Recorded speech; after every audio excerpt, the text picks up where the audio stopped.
first thing I want to talk about is mistakes that you see companies making with enterprise HR software implementations. Even now in 2025, things that you see companies doing over and over again that are problems that could be, I don't want to say easily solved, but things that every HR leader just needs to have top of mind when it comes to implementing enterprise software. From my side, it's not acknowledging the role of TA in the implementation from day one and the relationship between HRIS and ATS. So if I would, the two top things that I see consistently, it's not having the right players at the start of the project. And when I mean the start of the project, I'm talking RFP. That's the start of the project, not the start of the project from sorry, obligatory annoying cat. Um, so start of the project is like from the day that you've decided you're going to buy TA Tech. That's the point that you need to get your recruiters and your talent acquisition managers and folks involved and figure out what they need. So Sina, what about you? Yeah, on the Workday side, and I'll speak in general HR technology or general HRIS, let's say, inclusive of your applicant tracking system or TA systems.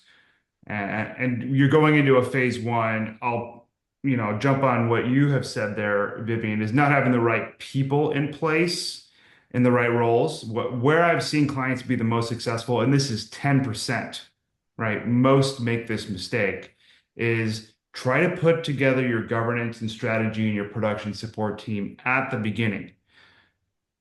If that's possible, right? It's hard to tell the story about what headcount needs are required to support software. And as you go up market and you have more mature customers, generally speaking, a CIO or head of HR is going to have the experience of going through some sort of transformation and some sort of overhaul or system support.